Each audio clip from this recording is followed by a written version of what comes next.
damos la bienvenida a una emisión más de Pulso Latino. Gracias por su sintonía. Soy Alejandra Forero y damos inicio a nuestra emisión con noticias locales. Se conoció el video del hecho que se produjo ayer en horas de la tarde, en donde un auto se quemó completamente cerca de la Salestrat. Al parecer, por fallas en el motor, fue lo que condujo a que las llamas consumieran este auto. Por fortuna, su conductor logró salir a tiempo de este auto y así evitar una desgracia. El conductor, que se encontraba corriendo su auto marca Ford cerca a la rotonda de la calle Betico Cruz, alcanzó a salir a tiempo de su auto ya que este se estaba incendiando. De inmediato, el conductor detuvo el auto en el camino y las llamas empezaron a consumir y a subir de densidad. Este logró salir del auto salvando así su vida, evitando una desgracia. El fuego fue tal que consumió completamente el auto. La unidad de bomberos llegaron de inmediato al sitio y entraron en acción, dominando el fuego por completo. Al parecer, un fallo en el motor fue lo que causó que el fuego se propagara, quemando así el auto por completo. El hecho, que ocurrió en una de las vías principales y más transitadas de Aruba, generó congestión vehicular, ya que el cuerpo policial tuvo que cerrar la vía para así poder apagar las llamas y evitar una desgracia. Por fortuna, este incidente no dejó ningún lesionado, solo daños materiales. Recientemente, el primer ministro Mike Eyman indicó que es bueno que Aruba tenga un buen intercambio con el CFT. Esto siempre y cuando se esté trabajando en una mejor fórmula para un consejo fiscal para la supervisión de las finanzas del país Aruba.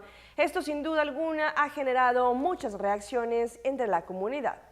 El ministro presidente Mike Eyman recientemente explicó que mientras se está trabajando en mejorar una fórmula para un consejo fiscal para la supervisión de las finanzas del país Aruba y un punto de referencia para el reino, el gobierno de Aruba le pedirá al CFT consejos para el presupuesto del 2015.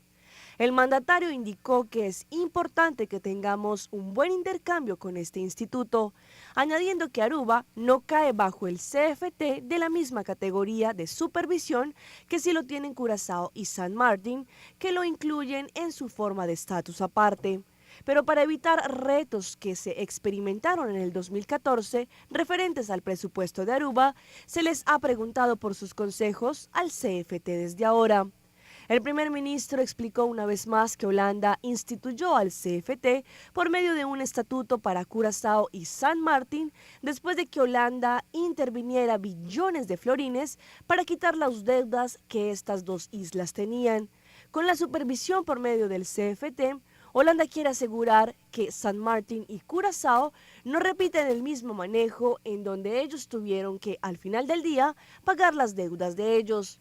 Estas reacciones, sin duda, han generado ciertos comentarios en donde hacen relación con lo emitido en los últimos días por el líder de la fracción de ANFP, René Gerdé, quien en reiteradas ocasiones ha proclamado no al CFT, pero el mismo primer ministro indica que es bueno tener un intercambio con este CFT. La compañía Webb emitió un comunicado en el que indican que los trabajos de limpieza en el Rif terminaron después de que se produjera el derrame de aceite en las aguas de la isla.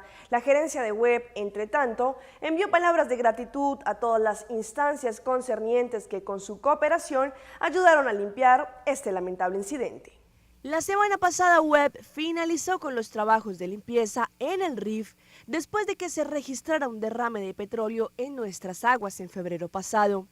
Esto salió hoy en un comunicado en donde Webb informa que notificaron a diferentes instancias quienes inspeccionaron el área del Rif y dieron su aprobación de que habían finalizado los trabajos de limpieza. La compañía de agua también puso a la oficina de desastres de la isla a la altura del proceso de limpieza y su finalización. Entre tanto, se está terminando con una investigación interna en donde Webb tomará medidas necesarias para prevenir que este suceso se repita y o detectar una posible filtración en más tanques lo más pronto posible. Las directivas de la compañía de agua Webb agradecieron a todas las instancias que hicieron posible el tratamiento de la limpieza de este lamentable incidente que puso en jaque nuestro medio ambiente.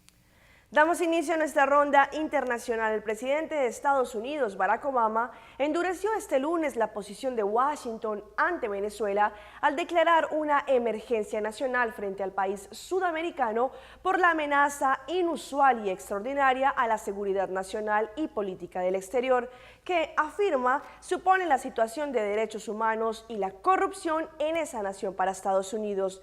La decisión, el paso más fuerte dado por Washington contra Caracas desde la llegada de Nicolás Maduro al poder en el año 2013.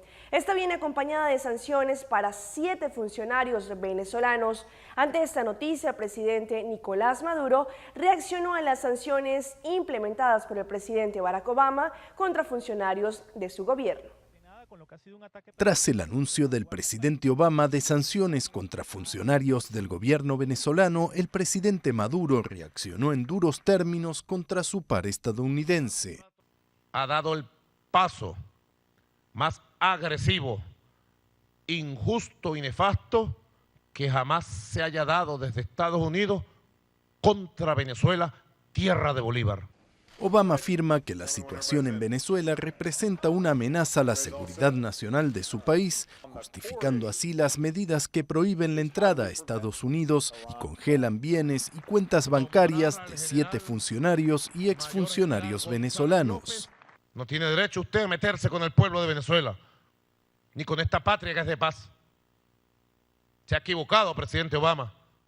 Maduro afirma que el gobierno estadounidense se involucra en supuestas conspiraciones y planes golpistas y magnicidas contra su gobierno, mientras que el de Estados Unidos lo acusa de encarcelar injustamente a opositores y de criminalizar el disenso en su país. Se conoció el video del choque de los helicópteros en La Rioja, en Argentina. Las imágenes muestran el momento exacto en que se embiste en el aire. El suceso produjo 10 muertos, entre ellos 3 medallistas olímpicos franceses. Imágenes captadas por testigos muestran el momento exacto en el que 2 helicópteros colisionaron en la localidad de La Rioja, en Argentina. El video difundido a través de la cadena Televida en Mendoza muestra cómo las aeronaves chocan entre sí durante el vuelo. Ambas naves se encontraban participando de la filmación de la versión francesa del reality extremo Dropped. En el choque murieron 10 personas, entre ellas 8 miembros del programa, entre los que se encontraban 3 medallistas olímpicos. Hasta el momento se desconocen las causas del choque, sin embargo la justicia francesa ordenó abrir una investigación por homicidio involuntario. El programa Dropped de la cadena TF1 es un reality de competencia que enfrenta a 2 equipos que buscan sobrevivir en un ambiente poco amable. Entre los participantes había deportistas de élite y personas comunes que realizarían diversas actividades en las localidades de Quebrada del Yeso y El Condado. El número de ciudadanos venezolanos que estaría trabajando de manera ilegal en Cúcuta, ciudad colombiana, se ha incrementado ante la crisis que vive en ese país. Por su situación, muchos venezolanos han decidido trasladarse a países fronterizos como Colombia.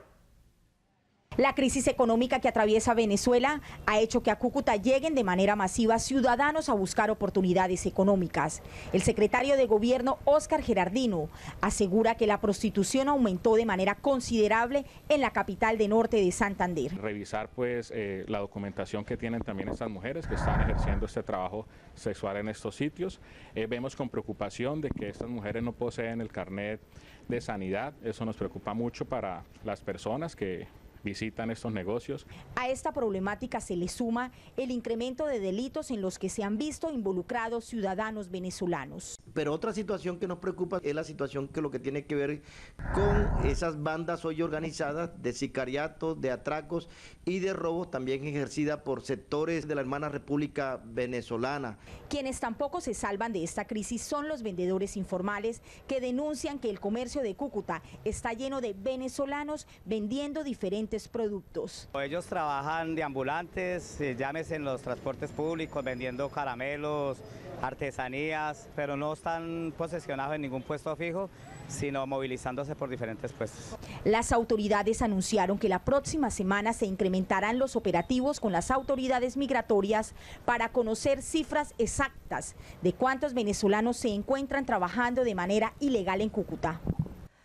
Un hombre quedó atrapado bajo una locomotora en Puerto Berrío, Antioquia, ciudad colombiana. Las autoridades creen que el accidente pudo haber ocurrido por un exceso de velocidad. Momentos de angustia se vivieron durante el accidente que sufrió un hombre al quedar atrapado bajo esta locomotora que realiza trabajos de recuperación de la férrea en Puerto Berrío, Antioquia. La locomotora chocó contra estos improvisados vagones. La información que tengo es que eso fue por impericia, de pronto se fue una avenida con mucha velocidad, no alcanzó a frenar y eso hizo que se presentara esta situación. El herido fue rescatado y trasladado al hospital con una herida en una pierna. Habitantes cercanos a la carrilera aseguran que el accidente se presentó por el exceso de velocidad. Como vienen a una velocidad también, entonces también les da miedo tirarse de la motomesa. Y mientras la otra viene impulsada aquí para todos impulsados, ahí está, y en una curva. Otros aseguran que estos accidentes son constantes y que nadie responde. Hace tiempo venimos con la polémica de los accidentes. Hace meses atrás tuvimos un accidente muy grave a un señor anciano. Lo atropelló una motomesa, no respondieron por nada. Las autoridades se comprometieron a realizar campañas de prevención sobre la vía férrea. En promedio, por esta vía férrea de Puerto Berrío se mueven alrededor de unas 30 mesas o motomesas, transportando personal entre las veredas, por lo que la comunidad pide una reglamentación. Desde el Magdalena Medio, Brian Camargo Herrera, Noticias Caracol. En Venezuela inició la instalación de la maquinaria de los captahuellas que vendrá en la red pública de supermercados. El mismo presidente Nicolás Maduro estuvo en estas sucursales para hacer el anuncio de estas 20.000 captahuellas. Comenzó la instalación de 20.000 máquinas captahuellas que en la red pública de supermercados y en 7 grandes cadenas privadas de mercados ayudarán al gobierno de Venezuela a controlar la venta de productos de primera necesidad, así como lo anunció el presidente Nicolás Maduro. Y todas se incorporan voluntariamente al establecimiento del sistema de abastecimiento seguro. Vamos a establecer más de 20.000 captahuellas. Vamos a vencer a los contrabandistas, bachaqueros.